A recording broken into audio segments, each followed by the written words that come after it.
On the edge of Broad Street, beside a cold concrete pavement, sat a young woman who had no place in the rushing world. Her name was Amora Nwokri, and her life had fallen apart long before sunrise. Her dress was worn out, stretched around her heavily pregnant belly.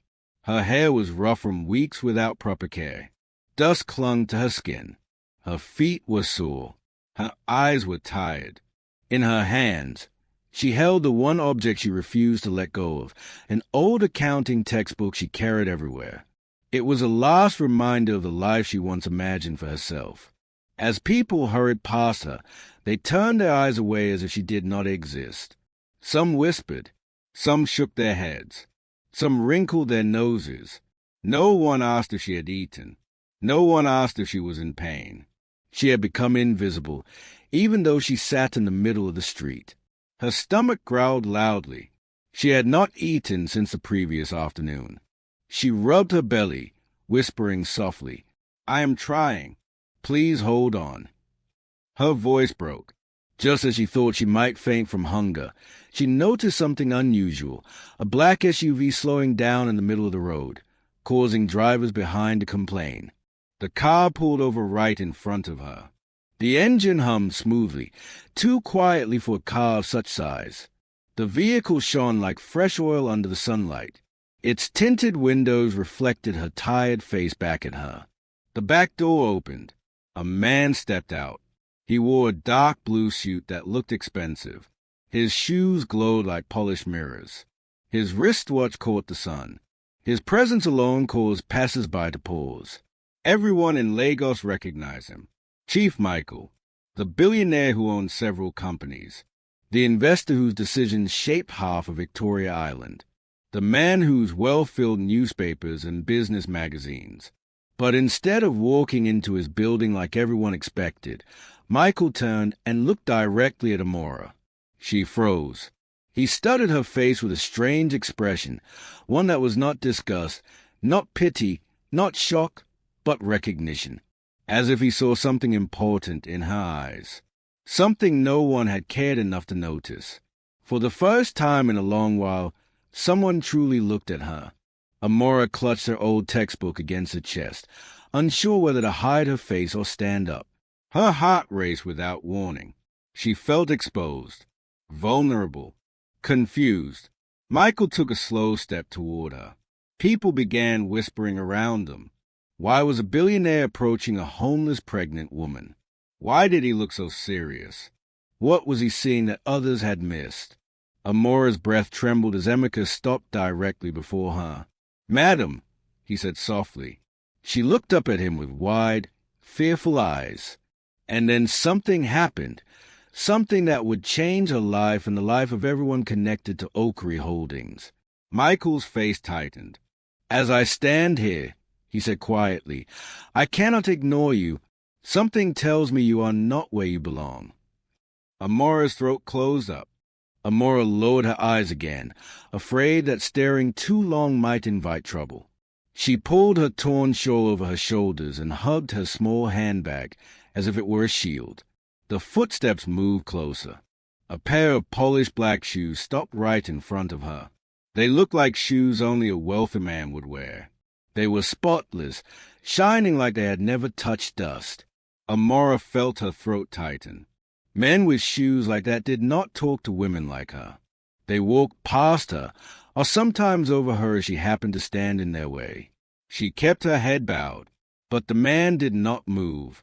Instead, his voice came, deep, calm, and strangely gentle. "Madam, are you all right?" Amora froze. No one had asked her that in months. Not when she fainted from hunger 2 weeks ago. Not when she slept beside the gutter during rainfall. Not when she cried quietly at night, holding her belly and whispering apologies to her unborn child. People passed. People stared. People judged. But no one asked if she was all right. She lifted her eyes slowly. The man standing before her looked like he came from a different world. His white shirt was crisp, his wristwatch shone under the sunlight, and his face held a softness she did not expect. His skin was smooth, his beard neatly trimmed, and his posture calm. He looked like someone who had never known hunger, someone who had never lacked anything. He repeated, "Are you all right?" Amora swallowed hard. Her lips trembled before words came out. "Yes, sir." But her voice betrayed her. It was too soft, too weak, too tired. Her body trembled from the cold of the morning and the weight of her pregnancy. She placed one hand on her stomach and tried to steady herself. "You do not look all right," he said gently. "You look like someone who has not eaten." Her eyes widened in embarrassment. She did not want pity. She did not want to look weak. But she also knew she had not eaten anything since the previous afternoon when she shared a small loaf of bread with a stray dog. The man bent slightly, matching her eye level. "My name is Michael," he said softly. "I do not mean to disturb you. I only stopped because you were breathing heavily when I passed." Amora blinked quickly. She could not remember the last time someone introduced themselves to her. She cleared her throat. "My name is Amora," she said quietly. Michael nodded kindly. "Amora, are you in pain?" She shook her head, but her hand squeezed her belly again as a small cramp passed through her. She inhaled sharply without meaning to. Michael noticed instantly. "You are pregnant," he observed, not judging, only stating. "And you have been sitting here since dawn." She nodded once. Michael hesitated, then asked a question she never expected. "Would you like to eat?" Her heart almost stopped. She stared at him, unsure if she heard correctly. She could not respond. Hunger made her mind slow, and fear made her cautious. People sometimes played tricks on the homeless, offering help, then laughing. She had been humiliated before. Michael noticed her silence and added gently, "I am not trying to harm you. If you are uncomfortable, you can say no. I only want to help." Amora's lips parted, but no sound came. A tear slowly formed in the corner of her eye, betraying her attempt to stay strong. Her stomach growled loudly, loud enough for both of them to hear. She pressed her palm against her belly in shame. But Michael did not laugh. He did not look disgusted. Instead, his expression softened. "It is okay," he said. "You do not need to be ashamed." Something inside her cracked. Her voice broke as she whispered, "Yes, I am hungry." Michael nodded slowly and extended his hand, not to touch her, but to guide her gently. "Come," he said softly. "Let me take you somewhere safe." Amora hesitated. Going with a stranger was risky, but remaining on the street, weak and heavily pregnant, was its own danger. She looked at the car again, clean, calm, nothing threatening. She looked at Michael, patient, kind eyes, not rushing her, not pressuring her. Her legs shook as she stood.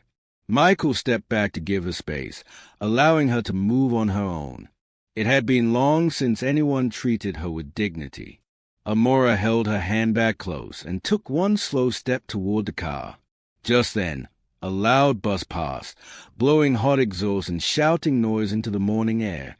But inside Amora's chest, something quiet began, a small spark of hope she thought she had lost forever. Michael opened the back door of the black car and gestured slightly. "Please, take your time," he said. Amora hesitated for a final moment.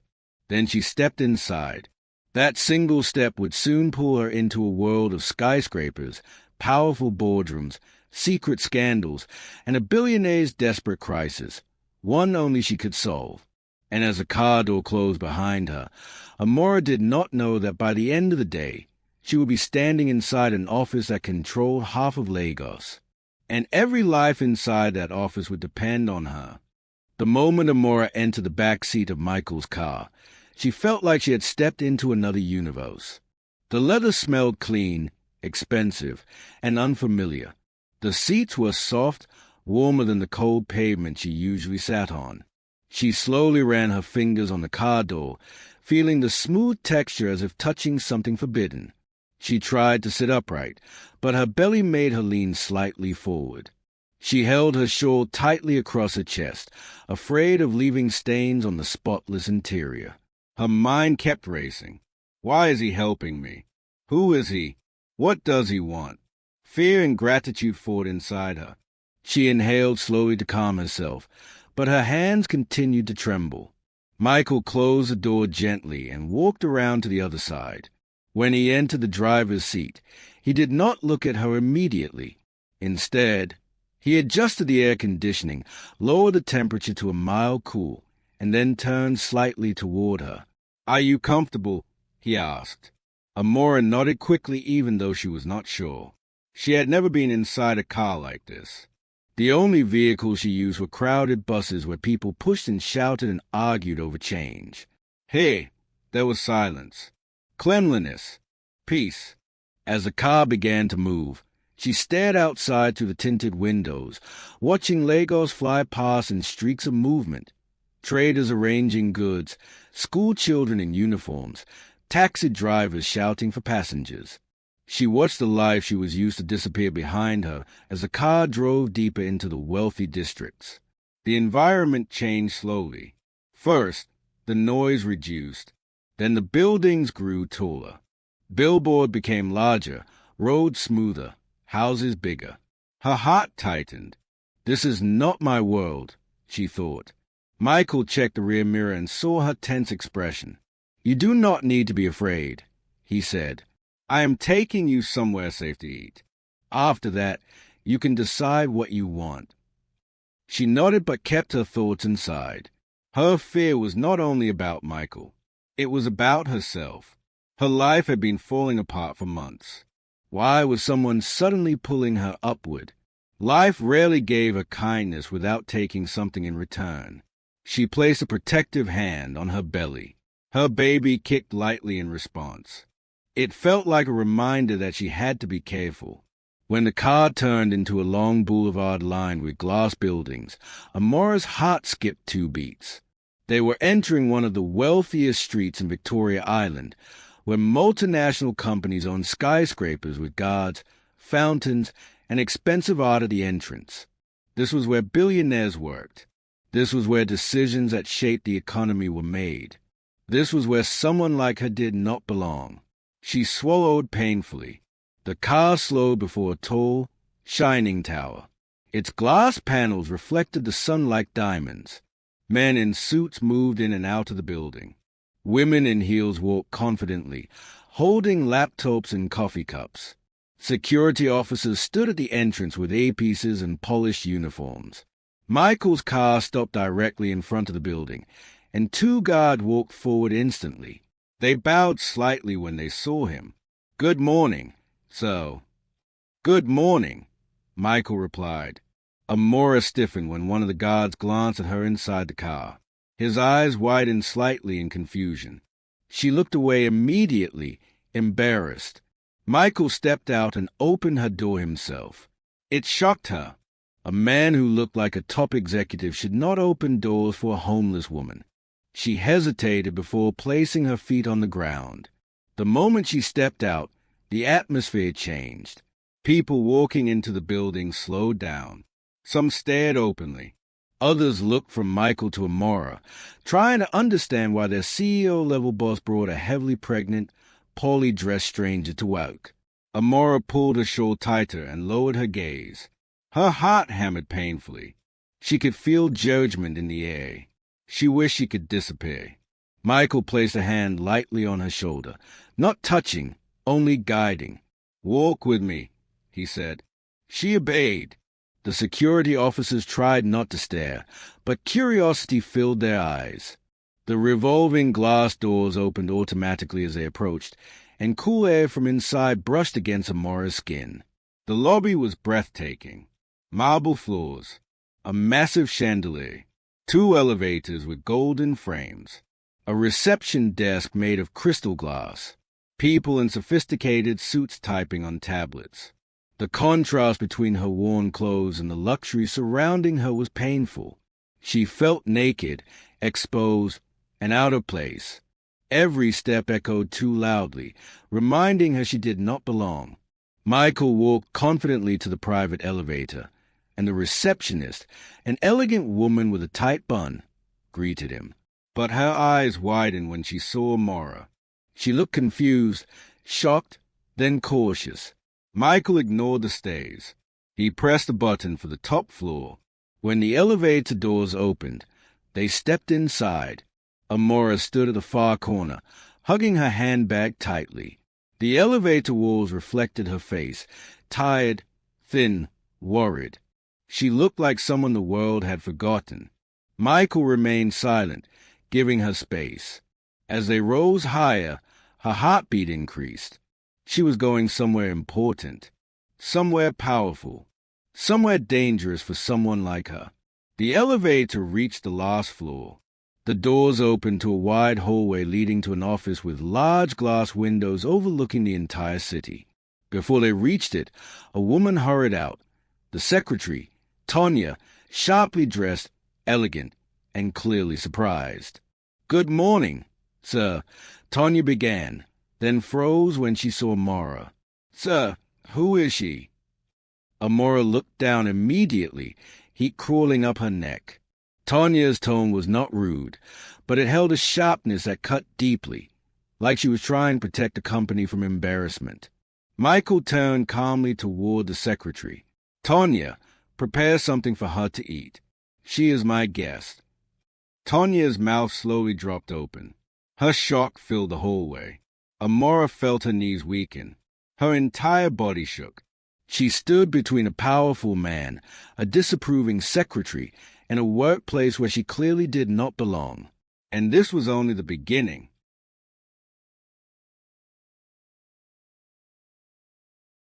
The hallway remained silent for a long moment after Michael spoke. Tonya stared at him, then at Amora, then back at him as if her mind needed time to rearrange itself. "Your guest?" she repeated. Michael nodded calmly. "Yes, Tonya. Please get her something warm. She has not eaten." Tonya's eyes widened even more. She was used to welcoming diplomats, investors, and millionaires. She was not used to welcoming pregnant, homeless women with worn shoes and a torn handbag.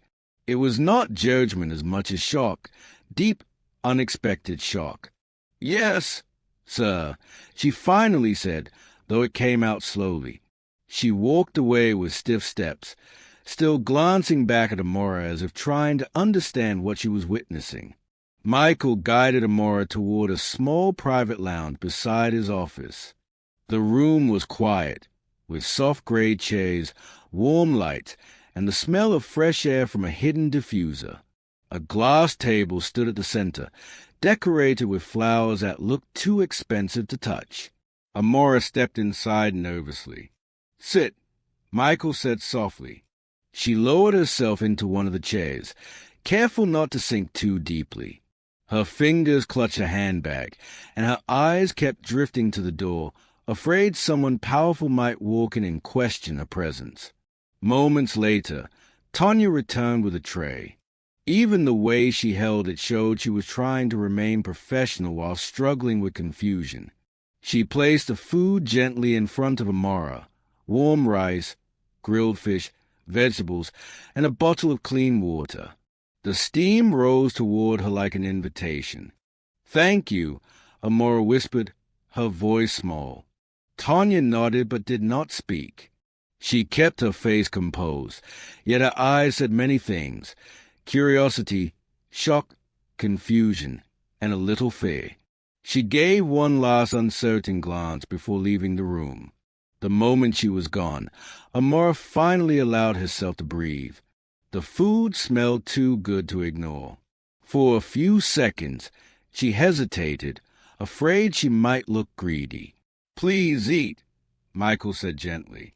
"You need strength." Amora picked up the spoon with trembling fingers. The first bite almost brought tears to her eyes. It had been long since she tasted food this fresh. Every swallow felt like life returning to her body. She ate slowly, painfully aware of her surroundings, trying not to make noise. Michael stepped out of the room to take a call, leaving the door half open. As Amora ate, Voices drifted in from the long conference room across the hallway. She did not intend to listen, but the voices were sharp, urgent, and filled with tension. "Sir, the numbers are still not balancing." "Check again," a woman said, her voice trembling. "We already sent a report to the board chairman. If we do not fix this, the investors will pull out." "I have checked it 20 times, another man snapped. "It is not balancing. Something is wrong, and the deadline is this afternoon." Amora's spoon paused midair. She knew that tone. She knew that panic. She knew that frustration. It was the same panic she used to feel during her accounting internship before her life fell apart. More voices followed. "We cannot lose this contract. The chairman is already angry. If a mistake goes out with his signature on it, he will fire everyone involved. We need an expert, someone who can see the error." Amora's heart beat faster. Her mind instantly replayed their words, reorganizing them, searching for the hidden issue. Her brain worked the way it always did when she faced numbers. Calm, sharp, focused, no matter how emotional she felt. She took another slow bite of food, listening without meaning to. A man inside the conference room struck the table. "We have gone through all the accounts. There is no missing entry. There is nothing wrong." Amora frowned slightly. "Impossible. There is always something wrong. Numbers never lie. People simply fail to look closely." She stared at her plate, trying not to think, but her mind refused to let go. A duplicated entry, a misposted figure, a missing carry forward, a wrong ledger classification, a reversal that was not reversed correctly. Her brain traveled through possibilities faster than she could stop it. "Why am I even thinking about this?" she asked herself. She was not supposed to be concerned about the problems of rich people. She was not an employee here. She was not even presentable enough to stand in the same hall. And yet, her heart and mind refused to stay silent. Another voice echoed through the hallway, louder this time. "If we do not solve this, the entire project collapses, and the chairman will face public embarrassment." Silence followed, heavy silence, then a whisper filled with fear. "He will destroy anyone responsible." Amora's hand tightened around her spoon. She knew that fear. She felt it every time numbers did not balance at school, every time her lecturer warned them about real-life consequences. She had solved problems like this in the past, more complex ones. Even, she was fast, precise, sharp. Numbers were the one thing she never failed at. But this was not her place. She was a stranger here, a broken woman clinging to survival. She swallowed another bite and forced her eyes away from the conference room. She needed to focus on her food. But the voices grew louder, more desperate. "We are finished if we cannot find that error. We need someone with fresh eyes. Someone who sees numbers differently." Amora's breathing became unsteady. She knew exactly what they needed. She knew exactly what to look for. She knew exactly how to solve this. But she also knew something else. If she walked into that conference room, those people would not welcome her. They would stay. They would doubt her. They would laugh. They would judge her clothes before they even allowed her to speak. She closed her eyes, trying to push the problem away. But numbers formed in her mind anyway, aligning themselves in invisible columns only she could see. Her heart beat faster. Her fingers shook. Her mind whispered a dangerous thought. "What if I can solve it?" Before she could think further, Michael returned. He looked at her face carefully, as if sensing that something had changed. "Are you all right?" he asked. Amora looked toward the conference room, then back at her food, then at her trembling hand. A slow, deep fear rose inside her, because she suddenly realized something. if she spoke, if she offered to help, if she solved this crisis, her life might change forever.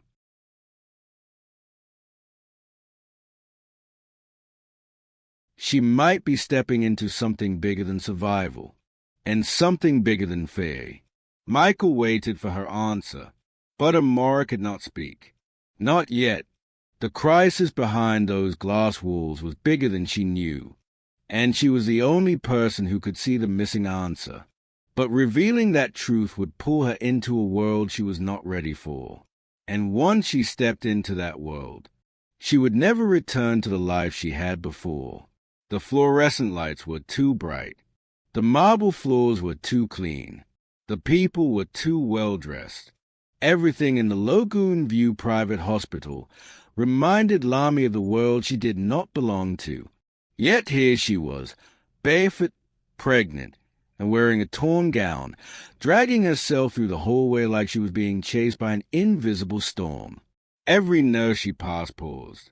Every doctor stared. It wasn't the blood on her clothes that startled them. It was a billionaire they were wheeling behind her. A nurse gasped, "Is that Chief Abora?" A doctor's pen dropped. "Madam, what happened?" But Lami couldn't answer. She was shaking too much. Her arms felt numb. Her heartbeat echoed in her ears like drums in a village square. She had just done the impossible. She had opened a man's chest with no surgical tools. She had pressed her shaking fingers into a failing heart. She had forced him back to life using nothing but instinct, fear, and pure stubbornness. But now reality was catching up, and guilt was rising like smoke. What if she had made things worse? What if she damaged something? What if he died and they blamed her? What if the police came? Her knees buckled. A nurse rushed to catch her. "Madam, breathe. You're safe." Safe? Lami almost laughed. This was a hospital where rich men played God. This was the same hospital her boyfriend, Kofi, once worked as a cleaner, where they threw him out like trash for being too low-class. This place had never been safe for people like her. Suddenly, the door behind her flung open, for men in black suits stormed in.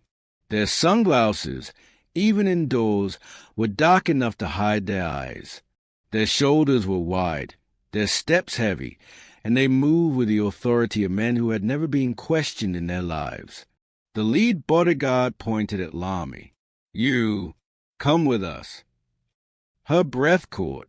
The nurses stepped aside immediately, as if these men owned the whole hospital. Maybe they did.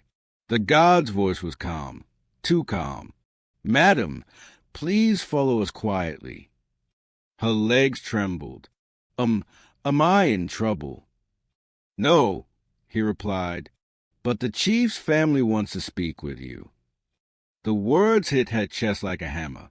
The family, the same family Lami suspected had abandoned him on that sparsely lit corner.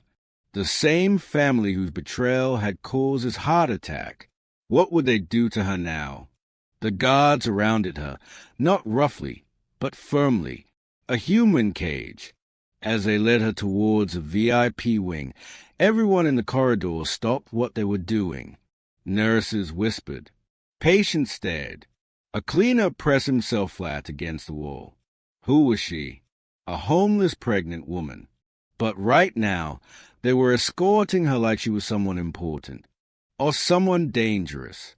The elevator doors closed behind them. Silence filled the space. Her breathing grew shallow. Her fingers trembled uncontrollably. One guard spoke without looking at her. "You saved the chief's life." Lami swallowed hard. I tried." "You did more than try," another guard said. "The doctor said your intervention bought him time. Without you, he would not have made it through the gate."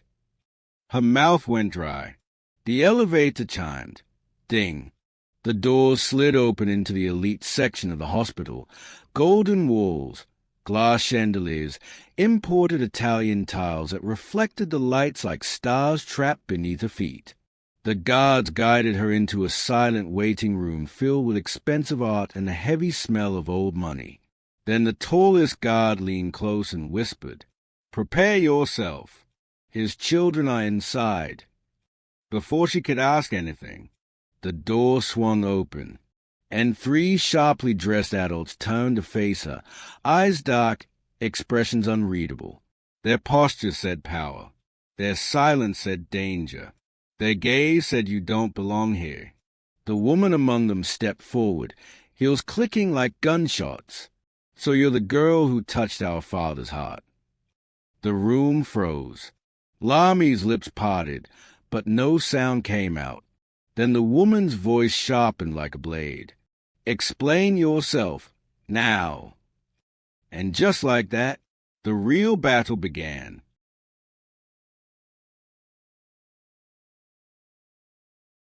The room felt colder than the hospital's AC. Lami stood at the entrance, barefoot, shaking, and looking painfully out of place. She held her belly with one hand, not for protection, but because fear had tightened her stomach so much it hurt.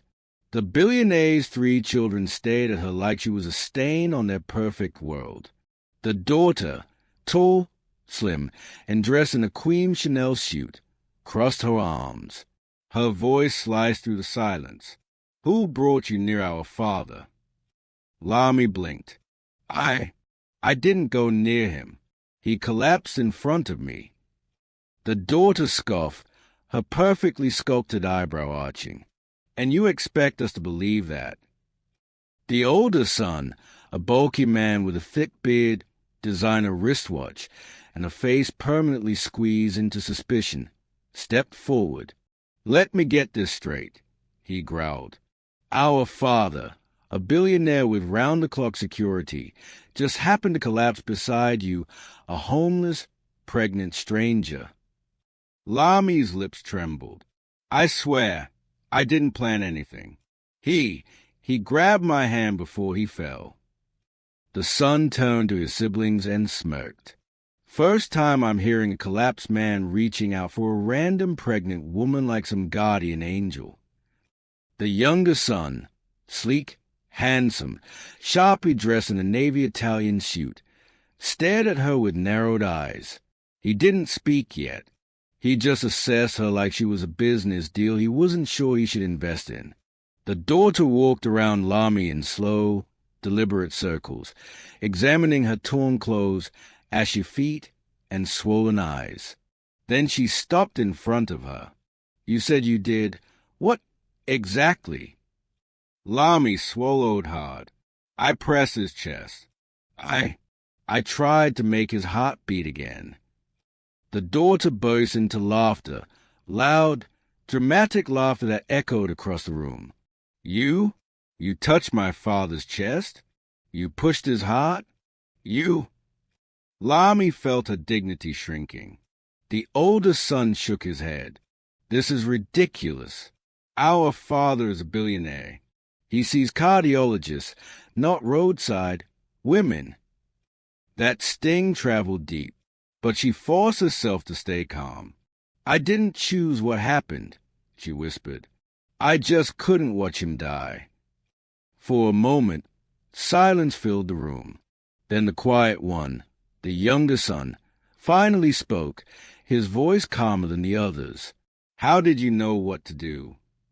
Lami froze, because that question was the one she feared most. How could she tell them that she had once dreamed of becoming a surgeon, that she studied human anatomy from borrowed textbooks, that she used to practice CPR on worn-out pillows because she couldn't afford medical school? If she told them that, they would laugh. If she didn't, they would think she was lying. "I didn't know," she muttered. "I just acted." The older son stepped closer, face inches from hers. "So you expect us to believe you sliced open his shirt, stuck your hand in, and fiddled with his heart without killing him? Is that your story?" Lami trembled visibly. "I didn't cut anything. His shirt tore when he fell." The daughter's eyes flashed. "Don't talk back at me." The shout cracked the air. A guard outside rushed in, but the daughter waved him away. Then she stepped so close their foreheads almost touched. "Tell us the truth," she hissed. "Who sent you? Which enemy hired you? How much were you paid to stage this?" Lami's eyes widened in horror.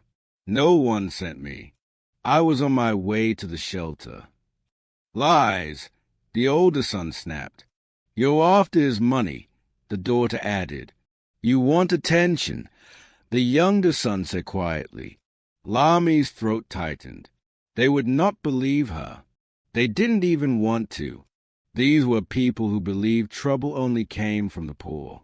They had never imagined their father could suffer naturally. Someone must be blamed, and she was the easiest target. The daughter lifted her chin with an icy smile. "Let me make something clear to you, whoever you are." She patted her own chest proudly. "We are the Fubura family. We don't let strangers get close." The older son folded his arms. "Especially hungry ones." Lami flinched. "From this moment," the daughter declared, "you are to stay away from our father. Do you understand me?" Lami opened her mouth, then closed it, because the door behind them clicked. Everyone turned. A doctor stood there, sweating, panicked, breathing heavily. "Chief Fubura," he gasped. The billionaire's children rushed toward him. "What? What happened?" The doctor swallowed hard. "The chief is awake." A collective gasp. Then the doctor's eyes darted to Lami, and the first thing he asked was... The doctor paused, confused. He said, "Where's the girl who saved me?" Silence slammed into the room. The Fubura children froze, and Lami felt her heartbeat stop, because everything was about to change.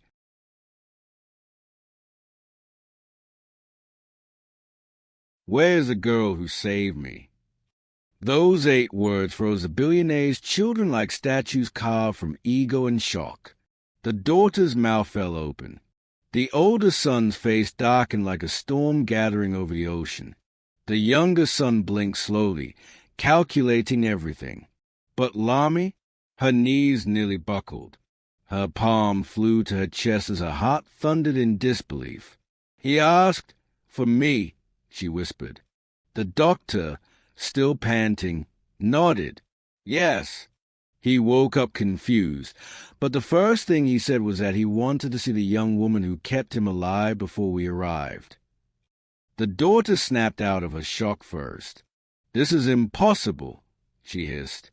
"How can he remember her? He was unconscious." The doctor frowned. "No, madam." He said he remembered her voice. He said she told him not to die. Lami's eyes stung. She had said that. She had whispered to him through tears while trying to keep his heartbeat alive. The older son stepped toward the doctor. "You must have misunderstood. Our father wouldn't." The doctor lifted a hand firmly. "Sir, I assure you, the chief is very clear about it. He insisted we bring her to him immediately." The younger son's jaw clenched. His gaze slowly drifted to Lami, not with hatred this time, but with a new, sharper kind of suspicion. The daughter dragged the doctor aside. "Doctor, do you understand who we are? Do you understand the damage this kind of association can do? This girl is a random homeless person from the streets. She could be lying to us. She could be dangerous." The doctor sighed. "Madam, please. The chief is awake. His voice carries the highest authority here. Right now, none of us have the right to deny his request." The daughter's eyes blazed with fury. Meanwhile, Lami stood quietly at the back, her fingers pressed into her belly as if shielding her child from tension. She whispered to her unborn baby, "I didn't ask for any of this. I just wanted to help." The older son whirled around, anger boiling in his eyes. "You!" He barked at Lami.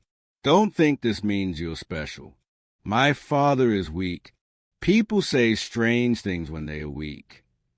Lami swallowed hard but said nothing.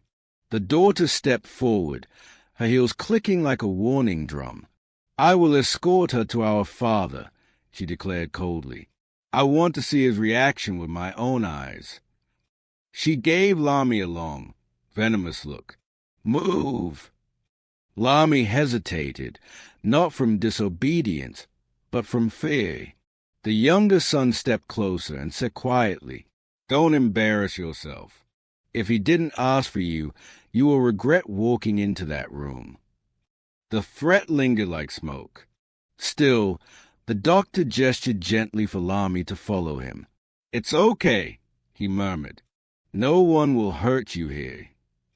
Lami nodded weakly and took her first step forward. The walk to his room. The hallway felt endless. Nurses rushed around. Machines beeped. The air smelled of disinfectant and power. Lami kept her eyes down as she walked behind the doctor, aware of the billionaire's children trailing behind her like shadows ready to pounce. Her mind replayed everything, helping him breathe.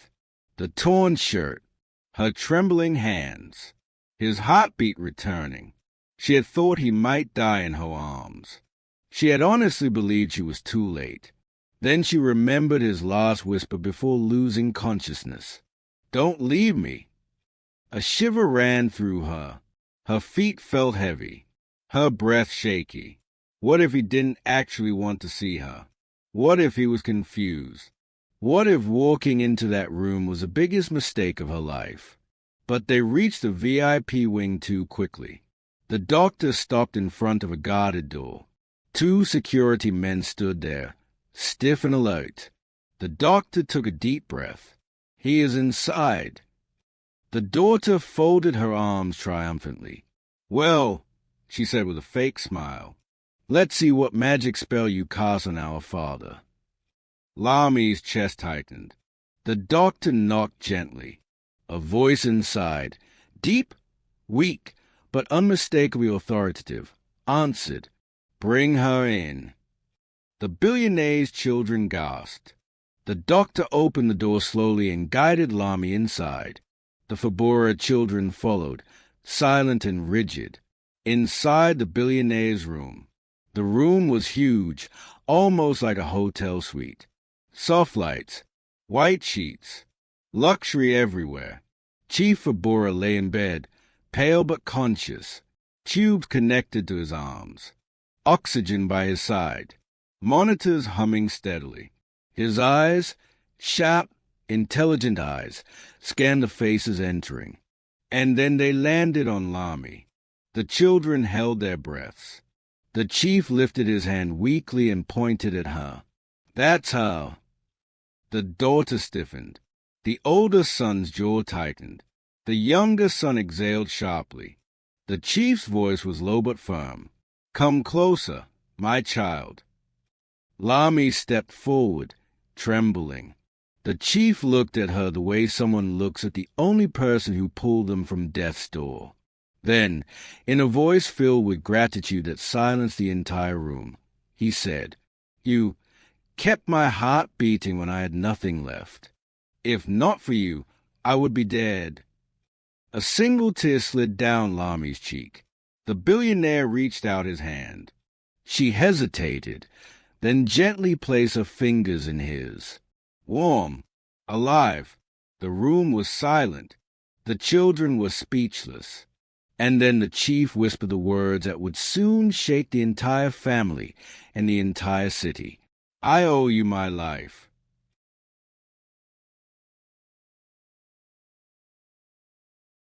I owe you my life. Those words did not just echo through the hospital room. They split the air like thunder. For a moment, no one moved. No one breathed. Even the blinking machines seemed to pause. Lami stood frozen beside the billionaire's bed, her fingers still lightly resting in his warm, fragile hand. Her baby kicked gently, almost as if sensing that something life-changing had just happened. The billionaire's children were the first to react.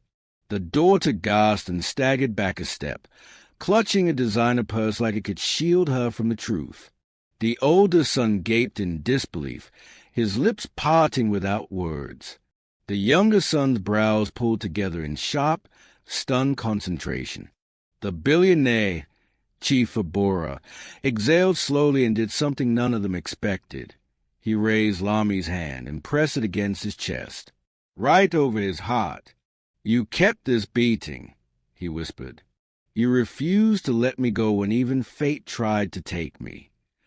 Lami's throat closed up. "I only tried to help," she murmured shakily. "Anyone would have." "No," he interrupted gently. "Everyone else walked past me. You didn't." Silence blanketed the room. Then Chief Abora turned his head toward his children. His voice sharpened, tired but iron-strong. "Before you say anything, before you question, accuse, or insult this woman again." He paused, letting the weight of his words sink in. "She saved your father's life." The daughter swallowed, but said nothing. The older son's jaw clenched tightly. The younger son looked away. The chief continued, "I am alive because she acted with more courage than all my staff, my guards, my team, and even the people who call themselves my friends." His eyes darkened with disappointment, and certainly more compassion than some people in this room. The daughter flinched. Lami lowered her gaze, heat rising behind her eyelids. Chief Abora squeezed her fingertips lightly. "Lift your head, my child. You did nothing wrong." She obeyed, though her heart pounded painfully. The chief shifted, wincing from the tubes in his veins. "What is your name?" he asked quietly. "Lami," she whispered. "Lami Danlady." He nodded slowly. "Lami, I will never forget that name." The daughter suddenly stepped forward. "Daddy, we are grateful she helped you, but you don't know her. She could be part of something dangerous. We can run background checks." Chief Abora turned his head so swiftly she froze. "No," he said sharply. "Respect the woman who saved my life." He looked at Lami again. "Please bring her a chair." A nurse hurried to place a chair beside his bed. The daughter's eyes widened. She had never seen anyone sit next to her father in a hospital room except family. Lami sat slowly, uncertain. The chief's tone softened. "Lami, I don't know your story yet, but I want to learn it." Her tears finally fell. The billionaire continued addressing the room, but his voice grew loud enough for the staff outside to hear.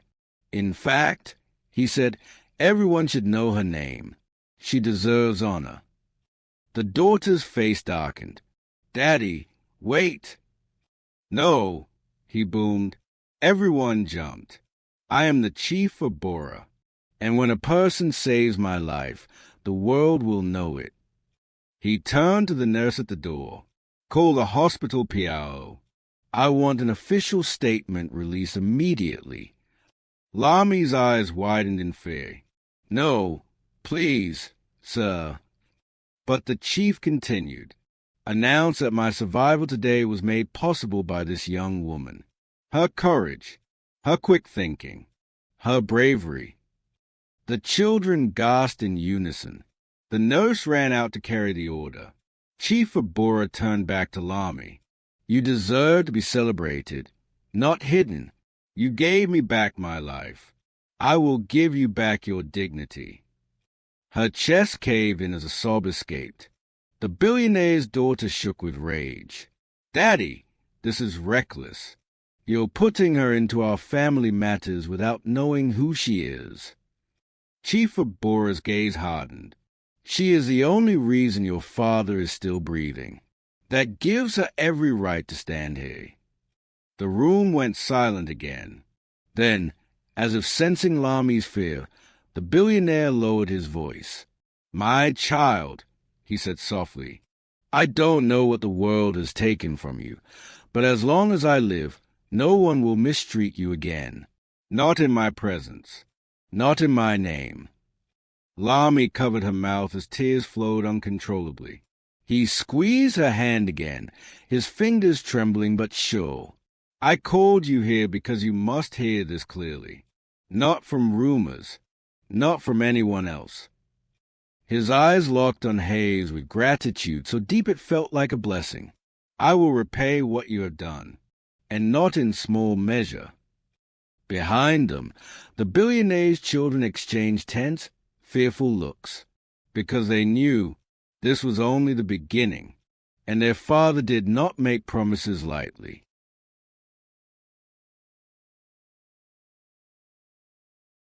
Even though the room was filled with the hum of machines and the faint scent of disinfectant, the tension between Chief Abora's children and Lami was palpable. Lami, still seated beside the billionaire's bed, felt their eyes like icy daggers piercing her back. She lowered her gaze to her hands, clasped tightly over her belly. Her baby kicked once, as though sensing the storm building around them. The eldest son, Chukudi, finally broke the silence. "Father," he began, his voice measured but sharp, "I understand what she did, and we are grateful, of course. But this publicity, it could damage our family's reputation." The billionaire's daughter, Amora, leaned forward, her sharp eyes narrowing. "He is our father. He has spent his life building this empire. And you want a homeless woman, pregnant, to be celebrated publicly? Think of the scandal." Lami flinched but stayed silent. She had learned long ago that arguing with people who held power over you often backfired. Instead, she clutched her bag, the battered accounting textbook tucked inside it, as if it could shield her from the storm. Chief Abora looked at them both with an unwavering gaze, the strength of his authority still visible despite his weakened state. "You will speak to me with respect. She saved my life. That is not up for debate." Amora scoffed, her voice dripping with disdain. "With all due respect, Father, she may have saved your life, but she knows nothing about the world we live in, the corporate world, society." The billionaire's eyes softened as they rested on Lami. "The world can wait. I do not need society's approval. I need honesty, courage, and skill, and she has them in abundance. She saved me with nothing but her knowledge and heart. That is worth more than your polished resumes and titles." Chukwudi's jaw tightened. "Father, what if people question her background? What if she misleads you?" Chief Abora's hand tightened over Hayes. "She cannot mislead me. She has proven her intelligence and integrity. More importantly, she has a soul of steel." Lami's eyes watered. She whispered softly, "I just did what I could." The billionaire's youngest son, Ifini, who had been silent until now, finally spoke. His voice was low, cautious. "Father, I don't think you understand. Our family will not accept her. They will see her as an intruder." Chief Abora exhaled slowly, the sound filling the room with authority. "Let them see. Let them judge. I owe her life, and I will not allow anyone to belittle her for that. Not you. Not anyone." Amora's lips pressed into a thin line. "Father, we will make sure this doesn't go smoothly. You are not thinking about the consequences." Lami felt a cold shiver run down her spine. She had imagined challenges in this new life, but the intensity in their eyes, the carefully veiled malice, made her stomach twist. She whispered to herself, "I have survived worse. I will survive this." Chief Abora reached for her hand again, a reassuring weight in his grip. "Do not fear them, Lami. They are clever, but they cannot match what you have already survived. Today, you saved me. Tomorrow, you will help shape this company. and I will protect you." The nurse at the door cleared her throat softly, a reminder of the world outside the billionaire's room. Chief Abora glanced toward her, then back at Lami. "Rest now, child. You have endured much. But soon the work begins." Lami nodded, her heart still pounding from the confrontation. She watched as the billionaire's children exchanged silent, resentful glances, their plotting evident even without words. But she held her head high, remembering all she had overcome. She had walked through fire, and she would not be afraid of whispers and schemes now. And somewhere deep inside, her mind began to turn. If they intended to challenge her, she would need to prepare. She had knowledge, skill, and courage, and now a powerful ally who owed her life. The hospital room, once filled with uncertainty, now pulsed with the quiet tension of the battles yet to come. The children's plotting would not end here, and Lami knew her fight for dignity, respect, and survival was only beginning.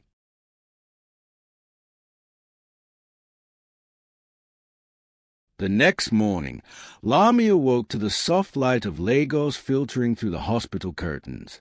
Her baby stirred gently in her womb, a reminder of why she had survived so far and why she could not afford to falter now. After a light breakfast and a few quiet moments of prayer, she was ready. Today, she would take her first step into a world she had only ever dreamed of, the corporate world of Chief Abora's empire. A sleek black car waited outside the hospital, polished and immaculate. Lami hesitated for a brief moment, adjusting the simple dress she had borrowed for her first day. She touched her old accounting book, the pages worn but still comforting, and took a deep breath. The driver opened the door, and the car glided smoothly through the busy Lagos streets, every honking horn and bustling market passing by as a blur. Chief Abora rode beside her, his presence a quiet reassurance. "You'll do fine, Lami," he said, his tone calm but commanding. "Remember, knowledge and courage brought you here. Let them guide you now." The car stopped before one of Lagos' tallest office buildings. Glass walls reflected the morning sun, while well-dressed employees moved swiftly through the entrance. Lami's heart raced. She had walked these streets before, but never into a place like this. The lobby smelled of polished wood and fresh coffee. People glanced at her as she entered, their expressions a mix of curiosity and judgment. Chief Abora led her to the elevator, pressing the button for the 6th floor. "This is where your new journey begins," he said. "The office will challenge you, yes, but you have already proven that you can handle pressure." When the elevator doors opened, the air smelled of fresh paper, coffee, and the subtle scent of expensive cologne. The office was wide, filled with rows of desks, computers, and busy employees. Heads turned, murmurs spreading like wildfire as people noticed the newcomer. Ada, Chief Abora's secretary, stepped forward with her usual poised expression. "Good morning. Lami, HR has your documents ready. Please follow me." As Lami walked past rows of curious eyes, she could feel the subtle tension. She knew the whispers were questioning her presence. Who is she? How did she get here? What is she doing in our space? The HR office was small but organized. Lami signed forms, received her ID badge, and collected a laptop bag. The junior HR officer showed her the kitchen, the printing area, and the restrooms. "If you need anything, ask me," she said kindly. Lami nodded politely, feeling the familiar mix of nervousness and excitement. At exactly 9 a.m., Chief Abora gathered the team. Heads rose over cubicle walls, some nodding, others raising skeptical brows. "Team," he called, "this is Lami Danlady. She joins us today. Respect her and learn from her courage and intelligence." A few polite nods followed, but Lami noticed a subtle skepticism. Not everyone believed the former homeless woman, pregnant no less, could hold her ground in such a high-powered environment. A tall man at the back of the room crossed his arms, leaning back in his chair. His eyes followed her with quiet suspicion, the first challenge she would soon face. Chief Abura handed her over to her desk, a simple corner by the windows. "Your first task is waiting in your inbox," he said. "A client report with unusual numbers. Review it carefully." Lami opened her laptop and studied the files. Her old textbook sat at the corner of her desk like an anchor. She compared the report with her knowledge, slowly at first, then faster. Numbers, ledgers, entries, they began to make sense. She noticed discrepancies hidden inside a message summary tab, repeated item counts, missing calculations, small errors that caused huge imbalances. Within minutes, she created a small table and a clear note, pointing out the exact errors and their corrections. Her hands moved with confidence, her years of study and experience guiding her. She carried the file to Chief Abura's office, knocking gently before entering. "I think I found the errors," she said softly, handing over her notes. The two managers inside leaned in, their eyes widening as they checked her work. "How did we miss that?" one whispered. Chief Abura smiled quietly. "We were overthinking." She has clarity where others saw confusion. Fast and clean. Excellent work. Word spread quickly through the office. By lunchtime, curious colleagues peeked at her desk, and a junior analyst timidly asked, "Can you show me how you did that?" Lami smiled and explained, her voice calm, her hands steady. She didn't boast, she simply shared her knowledge. But as the whispers and eyes followed her, Lami knew one thing clearly. She had survived the streets, and she would survive the corporate world too. Yet somewhere in the back of her mind, she felt the stirrings of envy and doubt from those who didn't want her here. The real test had only just begun.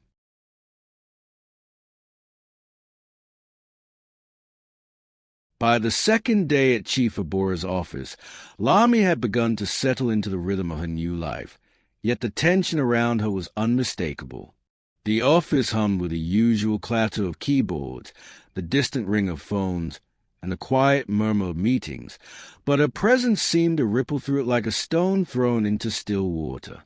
People glanced her way, some with curiosity, others with thinly veiled skepticism. As she approached her desk that morning, she noticed a tall man from previous day.